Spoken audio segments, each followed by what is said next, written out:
warahmatullahi wabarakatuh. Di video kali ini saya akan membahas kembali tentang kasus kecurangan yang terjadi di perusahaan Enron yang berada di Houston, Texas, Amerika Serikat. Langsung saja kita simak videonya berikut ini. Kasus kecurangan Enron yang terjadi di Amerika Serikat pada tahun 2001. Perusahaan Enron didirikan pada tahun 1985. Perusahaan ini merupakan sebuah perusahaan energi Amerika yang berbasis di Houston, Texas, Amerika Serikat. Perusahaan Enron merupakan hasil gabungan antara perusahaan Houston Natural Gas dan Internorth yang merupakan sebuah perusahaan pipa di Nebraska. Awalnya, perusahaan ini dipimpin oleh Kenneth Lay yang hanya berkecimpung dalam dunia industri pipa gas.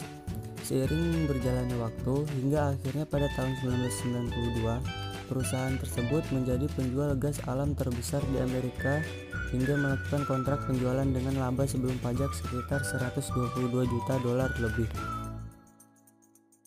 Selama proses merger tersebut, perusahaan Enron ternyata memiliki utang yang cukup besar, yaitu 75% dari nilai pasar saham. Untuk mengatasi hal tersebut, Kenneth Lay berkonsultasi dengan Jeffrey Skilling yang merupakan kepala keuangan Enron.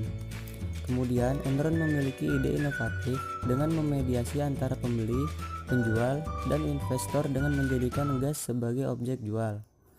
Perusahaan Enron juga mempunyai auditor eksternal sekaligus konsultan manajemen, yaitu kantor akuntan publik yang bernama Arthur Andersen yang berada di Chicago, Amerika Serikat. Perlahan-lahan Enron pun bangkit dari utang-utangnya. Pada tahun 1990, Jeffrey Skilling merekrut Andy Faston yang merupakan ahli keuangan untuk membantu menjalankan bisnis tersebut. Andy Faston membuat ide untuk mengatur itu semua dan mengajak kerjasama kantor akuntan publik Arthur Andersen untuk melakukan manipulasi laporan keuangan. Setelah berhasil melakukan kecurangan terhadap laporan keuangan tersebut, hingga akhirnya pada tahun 2000-an, perusahaan Enron mengumumkan mendapatkan pendapatan bersih setelah pajak sebesar 1,01 miliar dolar. Pada pertengahan tahun 2001, harga saham Enron pun langsung mengalami penurunan. Sharon Watkins selaku wakil presiden Enron, ia menyadari bahwa ketika harga saham turun itu akan memicu tidak survivable-nya entitas dan mengembalikan utang pada laporan keuangan, dan khawatirnya ini akan meningkatkan resiko pada perusahaan Enron. Hingga pada tanggal 2 Desember 2001, Enron pun kembali mendatarkan kebangkrutan perusahaan ke pengadilan. Ini disebabkan karena banyaknya Special Purpose Entity atau SPE dan kerjasama serta hutang yang tidak tercatat di dalam neraca, sehingga terjadi ketidakcocokan saat dilakukan konsolidasi yang dapat mengakibatkan nilai ekuitas perusahaan itu menurun.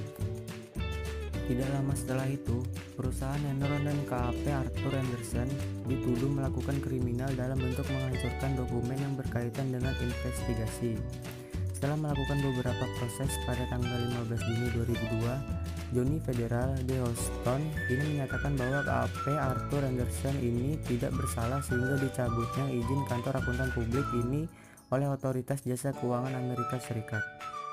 Jadi kesimpulannya adalah Enron dan KAP Arthur Andersen telah melakukan pelanggaran kode etik dalam melaksanakan tugasnya, yang menyebabkan kebangkrutan dan keterpurukan pada perusahaan Enron.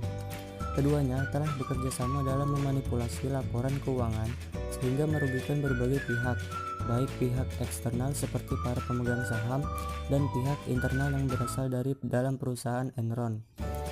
Enron telah melanggar etika dalam bisnis dengan melakukan manipulasi guna menarik investor. Sedangkan Arthur Andersen yang bertindak sebagai auditor pun telah melanggar etika profesinya sebagai seorang akuntan. Arthur Andersen telah melakukan kerjasama dalam memanipulasi laporan keuangan Enron. Hal ini jelas Arthur Andersen tidak bersikap independen sebagaimana seharusnya sebagai seorang akuntan. Terima kasih buat teman-teman yang sudah menyaksikan video ini. Semoga kita dapat mengambil hikmah dari kasus kecurangan perusahaan Enron tersebut. Sekian video dari saya. Wassalamualaikum warahmatullahi wabarakatuh.